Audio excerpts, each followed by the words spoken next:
कृष्ण।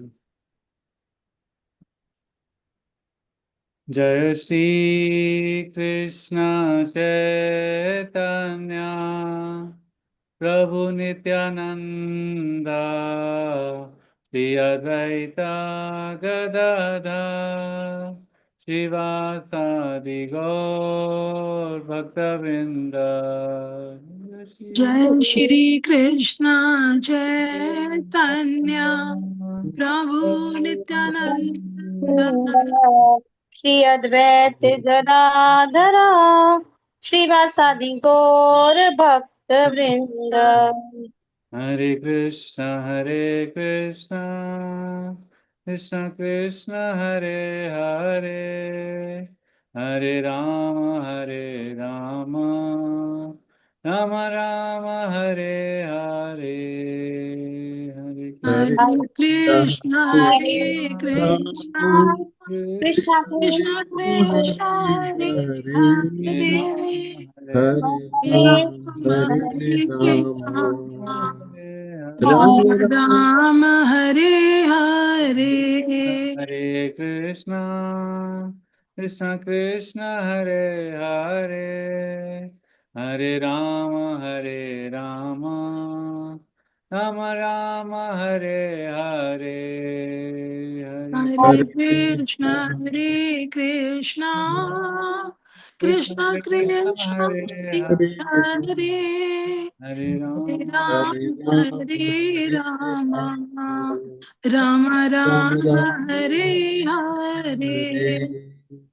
हरे कृष्ण कृष्ण कृष्ण हरे हरे, हरे राम राम हरे हरे। हरे हरे कृष्ण कृष्ण कृष्ण हरे हरे, हरे राम राम राम हरे हरे। हरे कृष्ण कृष्ण कृष्ण हरे हरे, हरे राम राम राम हरे हरे। हरे हरे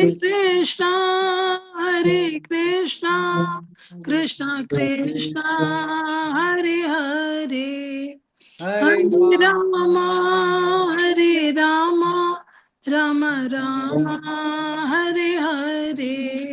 जय राधा दामोदर राधा दामोदर श्री राधे। जय राधा दामोदर श्री राधे। जय राधा राधा माधव श्री राधे। जय जय राधा माधव राधा माधव श्री राधे। जय जगन्नाथ देवा सुभद्रा जय सुदर्शन। जय जय जय जगन्नाथ बलदेवा सुभद्रा जय सुदर्शना। जय गौरनिताय जय गौरनिताय। जय गौर निताय गौर निताय गौर निताय जय गौर निताय। प्रभुपाद प्रभुपाद जय जय प्रभुपाद जय जय। जय जय प्रभुपाद प्रभुपाद प्रभुपाद जय जय प्रभुपाद। जय गौर हरि बोल निताय गौर हरि बोल निताय गौर। हरि हरि बोल बोल हरि बोल गौर हरि बोल। श्री हरिनाम संकीर्तन यज्ञ की जय प्रभुपाद की। आदि की जय जय भक्त वृंद की जय। भक्त वृंद की जय। हाँ जी। तो हम लोग आज ये दूसरा प्लेटफॉर्म है, तो इसमें थोड़ा वॉइस क्वालिटी भी अच्छा रहेगा और इसमें रिकॉर्ड भी कर सकते हैं, तो हमारे पास रहेगा अवेलेबल। जो लोग ज्वाइन नहीं कर पाते हैं उनके लिए मैंने सोचा कि उनको भेज देंगे। हरे कृष्णा। तो सबको वेलकम, हरे कृष्णा। तो आज कल हमने उसका अमुक फिनिश कर दिया था, मैंने आज रियलाइज किया। तो आज हम मंगलाचरण पढ़ेंगे, जो भगवत गीता का फर्स्ट में मंगलाचरण है उसका मतलब समझेंगे। और प्रे करेंगे कि आगे जो हम अभी भगवत गीता स्टार्ट करने वाले हैं, इंट्रोडक्शन गीता सार से, तो वो हम उसको जो हमने कल पढ़ा था, कि कल हमने जो समझा था कि गीता पढ़ने का क्या क्या गोल क्या है, कि हमें भगवान की महानता समझ आनी चाहिए, उसके बाद हमें अपना पोजीशन समझ आना चाहिए, तो वो चीज़ें हमें रियली में समझ आ जाएं। तो फॉर दैट हम भगवत गीता को आज आगे उसका मंगलाचरण पढ़ेंगे। ठीक है, तो मैं वो शेयर करता हूँ फाइल यहाँ से, क्योंकि आज मंगलाचरण आचरण सेपरेट नहीं करेंगे, तो यहीं से उसको एक एक पैराग्राफ पढ़ेंगे और फिर उसका मीनिंग भी पढ़ेंगे। हरे कृष्ण। तो साथ में बोलिए, एक एक पैरा जो है हम साथ में गाएंगे और फिर उसका मीनिंग वन बाय वन पढ़ के उसको समझने का कोशिश करेंगे। ओम अज्ञानतिमिरन्धस्य ज्ञानाञ्जनशलाकया चक्षुरुन्मीलितं येन तस्मै श्रीगुरवे नमः। श्रीचैतन्यमनोभीष्टं स्थापितं येन भूतले स्वयं रूपः कदा भाति स्वभावः। तो ये जो हमने गाया, इसका मीनिंग कौन पढ़ेगा? पढ़िए फटाफट। हरे कृष्णा। जी पढ़िए। मैं घोर अज्ञान के अंधकार में उत्पन्न हुआ था और मेरे गुरु ने अपने ज्ञान रूपी प्रकाश से मेरी आंखें खोल दी। मैं उन्हें सादर नमस्कार करता हूँ। श्रील रूप गोस्वामी प्रभुपाद कब मुझे अपने चरण कमलों में शरण प्रदान करेंगे, जिन्होंने इस जगत में भगवान चैतन्य की इच्छा की पूर्ति के लिए प्रचार योजना मिशन की स्थापना की है। हरे कृष्ण। हरे कृष्ण। तो इसमें प्रभुपाद जी ने 6 गोस्वामी में से रूप गोस्वामी का ही नाम क्यों खास लिखा है? कोई इसमें अपना व्यू शेयर करना चाहेगा? हमारे 6 गोस्वामी हैं, सनातन गोस्वामी, रूप गोस्वामी, रघुनाथ दास गोस्वामी, रघुनाथ भट्ट गोस्वामी, गोपाल भट्ट गोस्वामी, जीव गोस्वामी। तो लेकिन यहाँ पर प्रभुपाद जी ने रूप गोस्वामी को ही क्यों इंगित किया? क्योंकि प्रभु जी ने बहुत सारी बुक्स भी लिखी हैं भक्ति के ऊपर, और भक्ति के ऊपर उन्होंने बहुत सारा ज्ञान दिया है।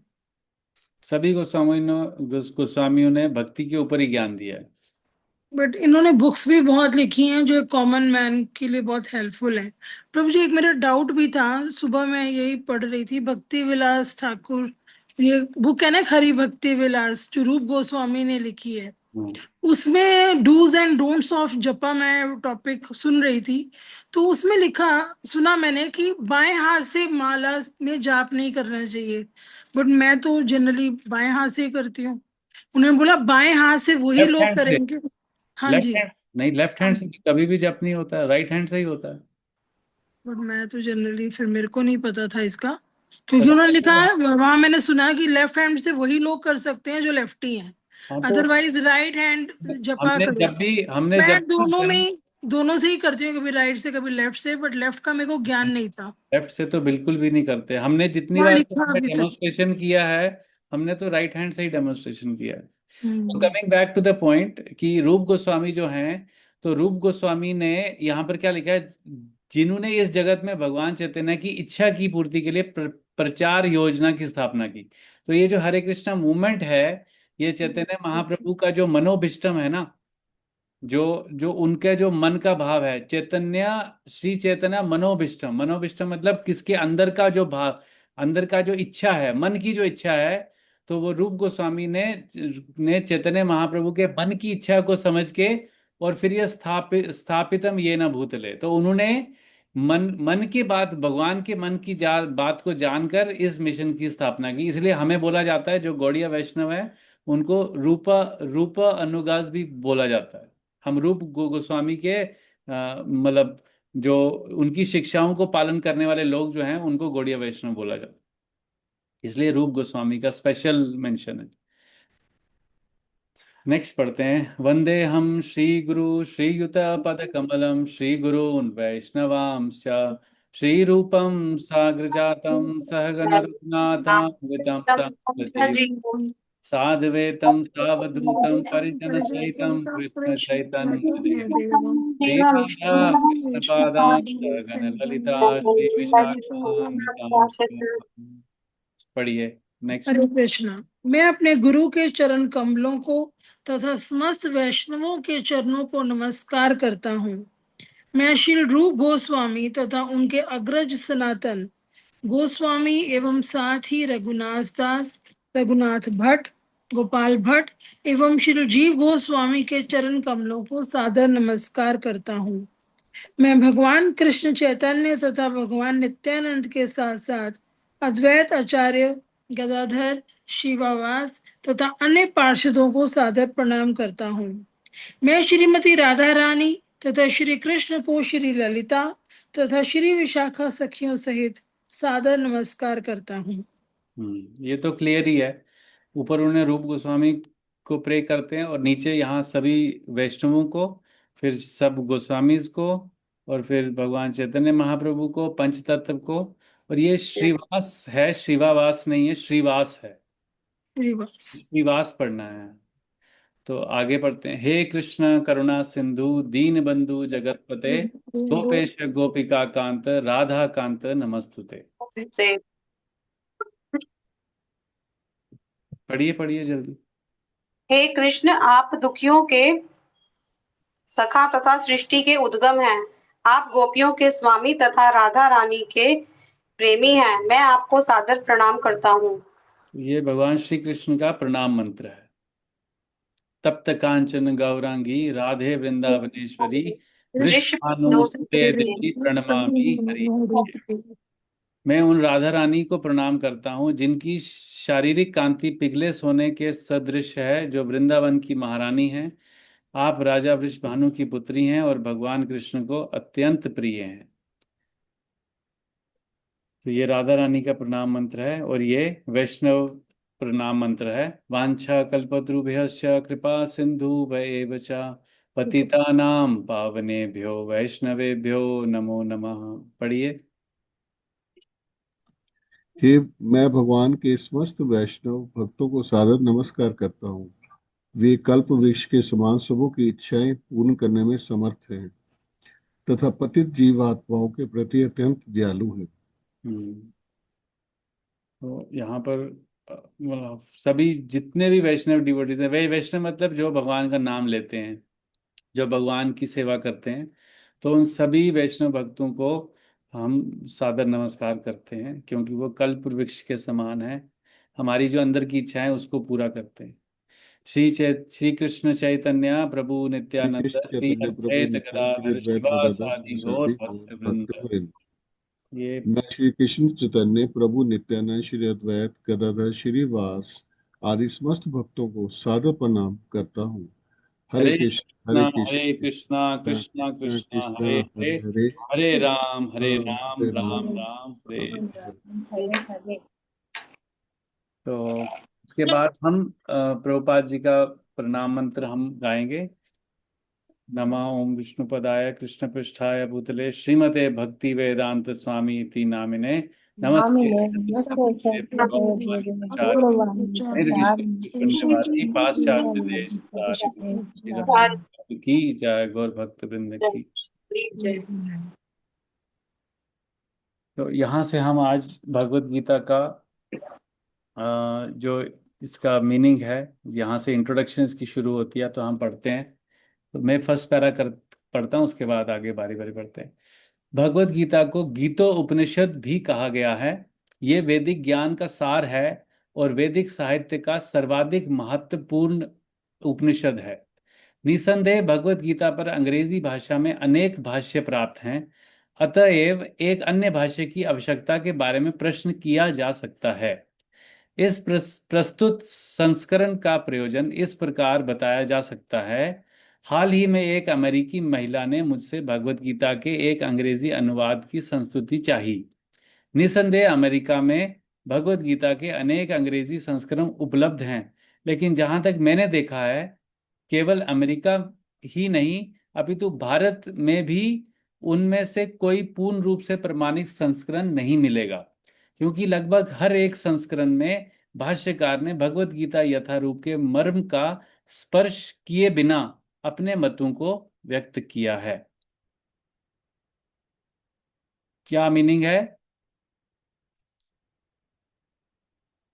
कि जो भगवान का जो मनोभिष्टम है, जो हमने उसमें पढ़ा ना, भगवान का जो मन का भगवान जो बताना चाहते हैं उसको, जैसे दूध से मलाई निकाल के साइड पे रख देते हैं, तो भगवान का जो मैसेज है उसको लोग निकाल के साइड पे रख देते हैं, और भगवत गीता के नाम को, उसकी लोकप्रियता को, उसकी इम्पोर्टेंस को, उसकी वैल्यू को यूटिलाइज करके अपना पॉइंट लोगों तक पहुंचाने की कोशिश करते हैं। तो इसलिए ये भगवत गीता यथारूप या एज इट इज, जो इंग्लिश में प्रभुपाद जी ने तब लिखा, बाद में ट्रांसलेट हुआ, तो इसको लिखने का यही एक रीजन है कि जब इतने सारे एडिशन हैं तो फिर ये नया एडिशन लिखने की जरूरत क्या है। तो यहाँ पर प्रभुपाद जी इस एडिशन के जो लिखने की नीड जो है उसको एम्फेसाइज कर रहे हैं बहुत क्लियरली, एकदम स्टार्टिंग में ही। पढ़िए आगे।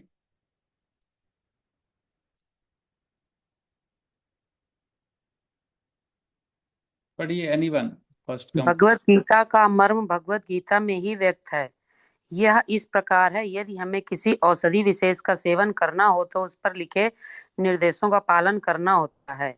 हम मनमाने ढंग से या मित्र की सलाह से औषधि नहीं ले सकते।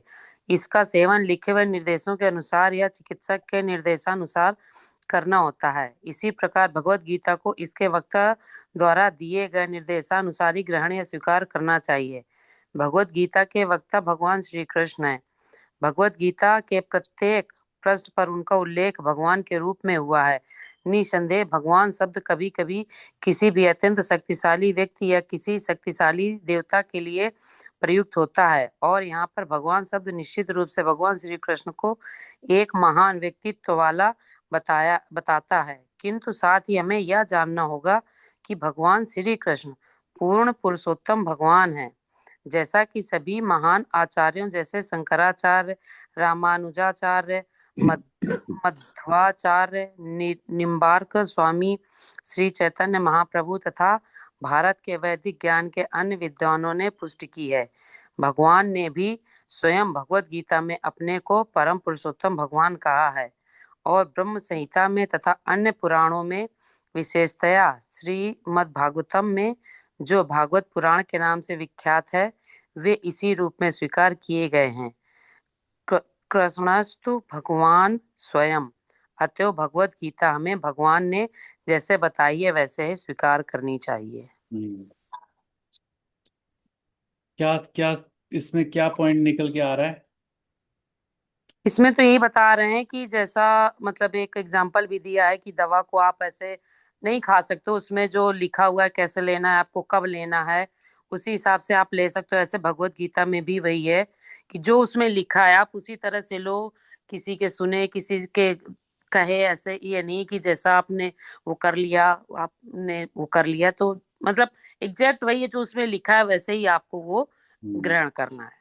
यस, तो इसीलिए, क्योंकि जैसा जो उसमें डूज डोंट्स हैं, उसको अगर हम जैसे डॉक्टर के पास जाते हैं, हमें कुछ बीमारी है, तो वो हमें बोलता है कि ये खाना है और ये नहीं खाना है, या ये करना है ये नहीं करना है, तो डूज एंड डोंट्स दोनों आते हैं। तो उसी तरीके से भगवत गीता को भी जब हम पढ़ेंगे, आगे हम देखेंगे, तो भगवत गीता में भी कुछ डूज आएंगे, कुछ डोंट्स आएंगे। तो अगर हम उसको फॉलो नहीं करेंगे तो हमें भगवत गीता का जो मर्म है वो समझ नहीं आएगा, और ना हम उसको फॉलो कर पाएंगे। और उसके बाद भगवान कृष्ण की भगवत्ता को प्रभुपाद जी ने बताया कि जैसे हमने कल भी पढ़ा था अमुक में, कि अगर हम अभी ये समझ नहीं पाते हैं कि भगवान कृष्ण कि कृष्ण जो है वो भगवान है, वैसे तो हमें पता है, लेकिन अगर फिर भी थोड़ा सा भी डाउट है, तो फिर हम उसको अभी अज्यूम करके भी चल चल सकते हैं कि चलो पढ़ने के लिए सोच सकते हैं कि चलो होंगे। तो वैसे ही हमें स्वीकार करनी चाहिए जैसी भगवान ने बताई है। तो जैसा डॉक्टर ने दवाई बताई है खाने के लिए वैसे ही खानी है, उसमें अपना नहीं करना है कि आज मेरा मन नहीं है दवाई खाने का, मैं सुबह 9 बजे बोला मैं 12 बजे खाऊंगा, वैसा नहीं है। जैसा जब जैसा जैसा है तो उस तरीके से करेंगे। सो आगे भगवत गीता में चतुर्थ में 4.1 2 to 3 भगवान कहते हैं, इमं विश्वते योगम प्रोक्ता वान हम अव्ययम विवस्वते मानवे प्राव मनु इक्ष्वाक कवे अब्रवीत एवं परंपरा प्राप्तम राज्यस्यो विदु स कालेन महतो योग नष्ट परंतप स एवाय मया तेद्य योग प्रोक्त पुरातनम भक्तोसी में सखा चेति रहस्य होत दुत्यम। यहाँ पर भगवान अर्जुन को सूचित करते हैं कि भगवत गीता की ये योग पद्धति सर्वप्रथम सूर्यदेव को बताई गई। सूर्यदेव ने इसे मनु को बताया और मनु ने इसे इक्ष्वाकु को बताया। तो मनु के पुत्र कौन थे? इक्ष्वाकु थे। इस प्रकार गुरु परंपरा द्वारा ये योग पद्धति एक वक्ता से दूसरे वक्ता तक पहुंचती रही, लेकिन कालांतर में ये छिन्न भिन्न हो गई। फलस्वरूप भगवान को इसे फिर से बताना पड़ रहा है, इस बार अर्जुन को कुरुक्षेत्र के युद्ध स्थल में। ये तो बहुत क्लियर है। तो ये 4th चैप्टर में उन्होंने जब भगवान अर्जुन को बता रहे हैं तो वहां पर ये फिर से ये चीज उन्होंने बताई 4th चैप्टर में। आगे पढ़िए, नेक्स्ट कौन पढ़ेगा? वे अर्जुन से कहते हैं कि तुम्हें ये परम रहस्य इसलिए प्रदान कर रहा हूँ क्योंकि तुम मेरे भक्त तथा मित्र हो। इसका तात्पर्य ये है कि भगवत गीता ऐसा ग्रंथ है जो विशेष रूप से भगवत भक्त के लिए है, भगवत भक्त के निमित्त है। अध्यात्मवादियों की 3 श्रेणियां हैं, ज्ञानी, योगी तथा भक्त। यहाँ की निर्विशेषवादी, ध्यानी और भक्त। यहाँ पर भगवान अर्जुन से स्पष्ट कहते हैं कि वे उसे इस नवीन परंपरा का प्रथम पात्र बना रहे हैं क्योंकि प्राचीन परंपरा खंडित हो गई थी। अतएव ये भगवान की इच्छा थी कि सूर्यदेव से चली आ रही विचारधारा की दिशा में ही अन्य परंपरा स्थापित की जाए और उनकी ये इच्छा थी कि उनकी शिक्षा का वितरण अर्जुन द्वारा गीता का ज्ञान प्रमाणिक विद्वान बने। अतएव हम देखते हैं कि भगवत गीता का उपदेश अर्जुन को विशेष रूप से दिया गया क्योंकि अर्जुन भगवान का भक्त, प्रत्यक्ष शिष्य तथा घनिष्ठ मित्र था। अतएव जिस व्यक्ति में अर्जुन जैसे गुण पाए जाते हैं वे भगवत गीता को सबसे अच्छी तरह समझ सकता है। कहने का तात्पर्य यह है कि भक्त को भगवान से प्रत्यक्ष रूप से संबंधित होना चाहिए। ज्यों ही कोई भगवान का भक्त बन जाता है त्यों ही उसका सीधा संबंध भगवान से हो जाता है। अतएव अत्यंत विशद विषय है, लेकिन संक्षेप में ये बताया जा सकता है कि भक्त तथा भगवान के मध्य 5 प्रकार का संबंध हो सकता है। पहला, कोई निष्क्रिय अवस्था में भक्त हो सकता है, कोई सक्रिय अवस्था में भक्त हो सकता है, कोई सखा रूप में भक्त हो सकता है, कोई माता या पिता के रूप में भक्त हो सकता है, कोई दंपति प्रेमी के रूप में भक्त हो सकता है। एक मिनट, हाँ रुकते हैं थोड़ा, यहाँ इसको समझने की कोशिश करते हैं। तो क्या क्वालिफिकेशन थी अर्जुन की कि भगवान कृष्ण ने उनको चूज किया भगवत गीता सुनाने के लिए? क्योंकि वो भगवान के परम भक्त थे और मित्र थे। और जब हम भगवत गीता पढ़ते हैं तो उसमें एक और बहुत इंपॉर्टेंट करेक्टर है जो भगवान कहते हैं कि मैं भगवत गीता तुम्हें इसलिए सुना रहा हूँ क्योंकि तुम ईर्ष्यालु नहीं हो। तुम्हें ईर्ष्या नहीं है। उसमें ईर्ष्या नहीं है। कई बार हम मित्र भी होते हैं किसी के, लेकिन हमारे मन में ईर्ष्या का भाव रहता है अपने फ्रेंड के प्रति। लेकिन भगवान ने उस श्लोक का, मेरे को नंबर तो याद नहीं, उस श्लोक में ये बताया कि मैं तुम्हें भगवत गीता इसलिए बता रहा हूँ क्योंकि तुम ईर्ष्यालु नहीं हो और मेरे मित्र भी हो। बिल्कुल सही। इसके अलावा इसमें एक और पॉइंट है जो मैं पूछना चाहता हूँ कि यहाँ लिखा है कि ये नई परंपरा अर्जुन से शुरू हुई है, लेकिन हम जब बात करते हैं परंपरा की तो हम तो बोलते हैं कि एक परंपरा ब्रह्मा जी से शुरू हुई, एक शिव जी से शुरू हुई, एक लक्ष्मी माता से शुरू हुई और एक 4 कुमारों से शुरू हुई। फिर ये परंपरा और वो परंपरा, क्या क्या इसमें डिफरेंस क्या है, कनेक्शन क्या है? हमने कभी इस पे सोचने की कोशिश की? चारों परंपराओं के जो मूल थे वो कृष्ण स्वयं ही थे। नहीं, वो ठीक है। यहाँ पर वो बता रहे हैं ना कि अर्जुन हम ब्रह्मा जी के सीक्वेंस में आते हैं कि हम बाकियों में क्यों नहीं आते? नहीं नहीं, मेरा क्वेश्चन यहाँ ये है कि यहाँ पर भगवान ने जब अर्जुन को भगवत गीता का उपदेश दिया तो यहाँ लिखा है ये एक नवीन परंपरा का प्रथम पात्र बनाया उनको। तो वो परंपरा कहाँ पे चली गई? क्योंकि टाइम के साथ वो छिन्न भिन्न हो गई, वो जो ज्ञान था वो ट्रांसफर नहीं हो पाया परंपरा टू परंपरा।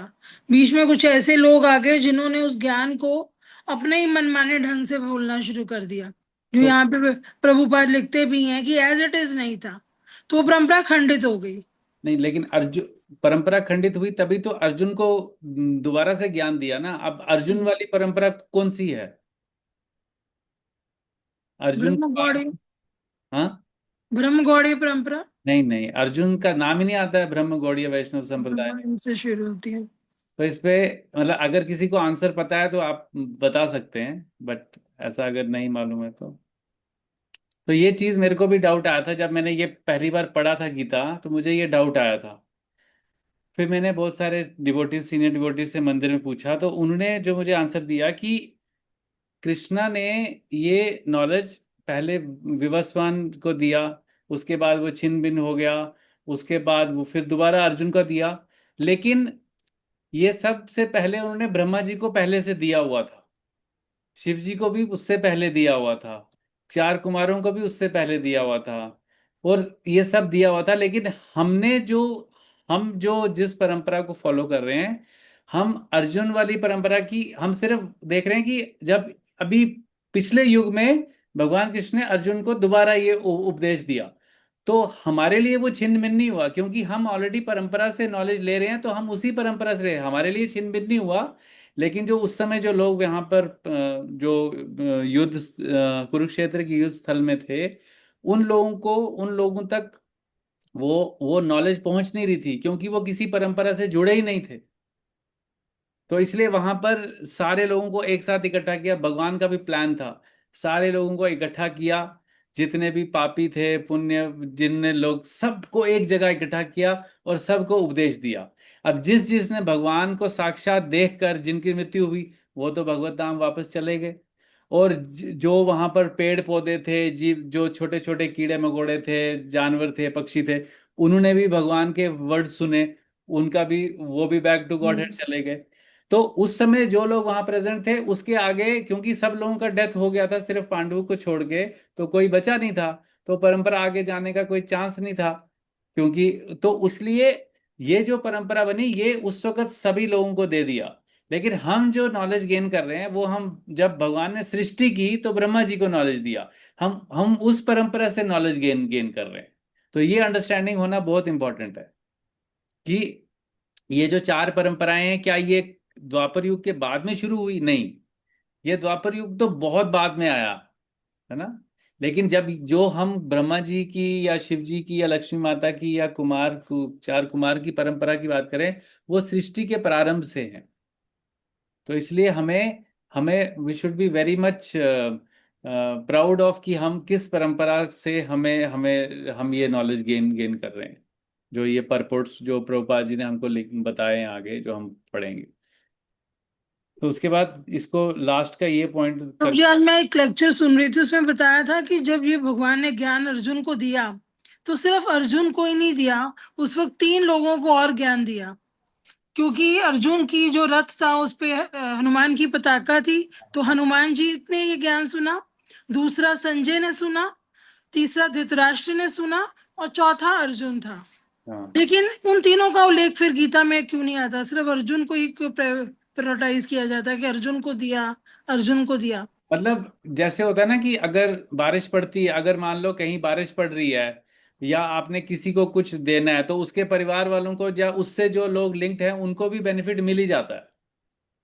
तो प्राइम पर्सन है जो, क्योंकि अर्जुन के माध्यम से बाकी सबको मिला ना, तो Arjun is the prime person. Arjun is the cause कि भगवान ने उनको चूज किया बिकॉज ऑफ हिज क्वालिटीज, भक्ति की क्वालिटीज थी, he was so humble, he was friend, वो उस कारण में उनको दिया, तो बाकियों को उनके कारण मिल गया। ऐसा नहीं बोल सकते कि कृष्णा ने धृतराष्ट्र को गीता सुनानी थी इसलिए अर्जुन ने भी सुन ली, या संजय को गीता सुनानी थी इसलिए अर्जुन ने भी सुन ली, वैसा नहीं। अर्जुन को गीता सुनानी थी, इसलिए संजय, धृतराष्ट्र ने और जो, जी। हाँ, उन्होंने उनने भी सुन ली, तो वो वैसा हम बोल सकते हैं। तो यहाँ पर संबंध के बारे में बता रहे हैं, तो 5 प्रकार के संबंध होते हैं, इसको हम आगे कल डिस्कस करेंगे। निष्क्रिय मतलब शांत रस, शांत रस में जब सेवा करते हैं, निष्क्रिय अवस्था। फिर सक्रिय रस, सक्रिय अवस्था में।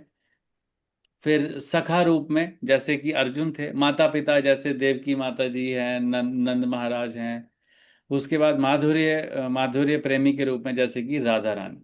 तो उसके बाद आगे प्रभुपाद जी अर्जुन का जो है वो, अर्जुन का जो व्यक्तित्व है उसको एक्सप्लेन करेंगे बहुत अच्छे से। ठीक है, तो हम इसको कल कंटिन्यू करेंगे।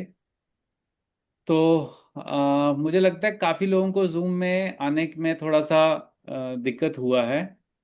तो मैं आज एक बार वो ग्रुप में डाल दूंगा कि वेब एप्लीकेशन को इंस्टॉल करने का लिंक भी दे दे दूंगा। और मुझे कुछ वीडियो मिल जाएगा कि जूम कैसे ऑन करना है, कैसे करना है, जिनको आइडिया नहीं है तो उनको थोड़ा हेल्प मिल जाएगा। ठीक है। और हरे आप, कृष्ण प्रभु जी। जी जी प्रभु जी, हरे कृष्णा। प्रभु जी, ये जो वैष्णव परंपरा जो है चारों हैं, जैसे ब्रह्म परंपरा, श्री परंपरा, रुद्र परंपरा, कुमार परंपरा, तो है तो ये आपस में ब्रदर्स ही हैं। हाँ हाँ, बिल्कुल। ब्रदर्स होते हैं। यस। आपस में इनके कंबाइंड लेक्चर्स भी होते हैं या बस, क्योंकि जैसे हम तो इस्कॉन में अभी ब्रह्म परंपरा में चल रहे हैं। कंबाइंड लेक्चर मतलब सबका एंड गोल अलग है, लेकिन कुछ जो प्रोसेसेस में डिफरेंस हो सकता है। जैसे, मतलब प्रोसेस भी मैं नहीं बोल रहा हूँ, जैसे किसी परंपरा में वैष्णव सेवा को लेकर बहुत ज्यादा इंपॉर्टेंस दिया दिया जाता है। किसी परंपरा में भगवान के अर्च विग्रह की सेवा को लेकर बहुत ज्यादा इंपॉर्टेंस दिया जाता है। किसी परंपरा में श्रवणम और कीर्तनम, श्रवण पे बहुत ज्यादा इंपॉर्टेंस दिया जाता है। लेकिन हमारे लिए बेनिफिट ये है कि हमारे जो मध्व गौड़ीय वैष्णव संप्रदाय में, क्योंकि चैतन्य महाप्रभु जब आए ईश्वरपुरी के बाद, माधवेंद्रपुरी, ईश्वरपुरी, फिर चैतन्य महाप्रभु ने जब उनसे दीक्षा ली, तो उन्होंने क्या किया, because he is God himself. तो उन्होंने कहा कि ये चारों संप्रदाय तो मेरे ही बनाए हुए हैं। तो उन्होंने चारों संप्रदाय में से जो उनके बेस्ट बेस्ट दो दो क्वालिटीज थी, वो उन्होंने ले ली। और जो हमको जो दिया, जो तब तक माधव संप्रदाय आता था, ब्रह्म माधव संप्रदाय, तब गौड़ीय वैष्णव नहीं आता था नाम। तो जब चैतन्य महाप्रभु के आने के बाद फिर इसको गौड़ीय वैष्णव संप्रदाय भी आगे आगे उसमें जुड़ गया। तो हम जो फॉलो करते हैं, हम चारों संप्रदायों का जो बेस्ट है ना, निचोड़, वो हम फॉलो करते हैं।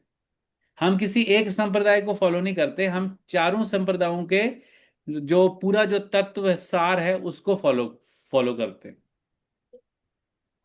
तो इनके प्रभु जी टेम्पल तो देखे, गुड़गांव में तो खाली जैसे इस्कॉन टेम्पल है। बाकी बाकी जो से संप्रदाय है, इनकी मतलब कोई एसोसिएशन या कहीं कभी कोई मिला ही नहीं बाकी हमें। जो है वो, जो श्री संप्रदाय है वो आंध्रा में है, साउथ में है। और जो कुमार संप्रदाय है, मतलब ये तीनों संप्रदाय मोस्टली साउथ में है। अगर आप श्रीरंगम जाओगे, और उसके बाद तिरुपति बालाजी, क्योंकि मोस्टली हमारे नॉर्थ इंडिया में विष्णु भगवान या कृष्ण भगवान की पूजा बहुत कम होती है। यहाँ पे लोग देवी देवताओं में ज्यादा विश्वास रखते हैं। इसलिए बाकी सारे संप्रदाय, और इवन ये जो हमारा ब्रह्म संप्रदाय भी बंगाल में ही फॉलो करते थे लोग। वो तो प्रभुपाद जी ने इसको ऑल ओवर द वर्ल्ड में जाके इसको फैलाया है, चैतन्य चरितमृत बुक लिख के, भागवतम से, भगवत गीता से। वरना ये चीजें नॉर्थ इंडिया में बहुत कम लोग जो हैं वो भगवान श्री कृष्ण की पूजा करते थे या भगवान विष्णु की पूजा करते थे। क्योंकि उन संप्रदायों में मैंने कहीं पढ़ा था कि वो तो लहसुन प्याज वगैरह इतना प्योरीफाई नहीं है, सब खा पी लेते हैं। वो आगे उनमें विकार आगे होंगे, लेकिन ऊपर से जो टीचिंग्स हैं उसमें उसमें ऐसा नहीं है। क्योंकि प्रभुपाद जी ने अपने लेक्चर्स में, पर्ट में लिखा है ना, प्योरिटी इज द फोर्स। तो अगर हमारे में अगर प्योरिटी नहीं है, तो अब आप देख सकते हो कि जो प्रचार ब्रह्म वैष्णव गौड़ीय संप्रदाय से हुआ है और जो बाकी संप्रदाय से हुआ है, हम तो डिफरेंस देख ही सकते हैं ना। तो प्योरिटी इज द फोर्स।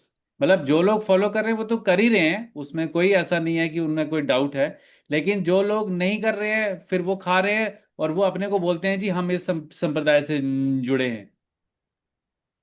तो ऐसे हम ये भी देखते हैं, बहुत सारे डिवोटीज होते हैं, वो शुरू शुरू में आते हैं तो वो सब कुछ खाते हैं। लेकिन धीरे धीरे जैसे ही उनमें प्योरिटी आती रहती है चैंटिंग से, एसोसिएशन से, तो उनके ये सब अवगुण खत्म होते जाते हैं। तो purity is the force, preaching is the essence, books are the basis, utility is the principle. तो ये चार स्तंभ हैं जो प्रभुपाद जी ने इस्कॉन को जो आज तक चला के ला रहे हैं ना, 1966 से आज तक, वो यही चार पिलर्स हैं। प्रभु जी ये शेयर कर देना जरा व्हाट्सएप हाँ, पे चार। जरूर जरूर, ठीक है। ठीक है, तो यहाँ पे इसको स्टॉप करते हैं आज का, कल फिर से आगे कंटिन्यू करेंगे। हरे कृष्णा, श्रील प्रभुपाद की जय, श्री भगवद गीता यथारूप की जय।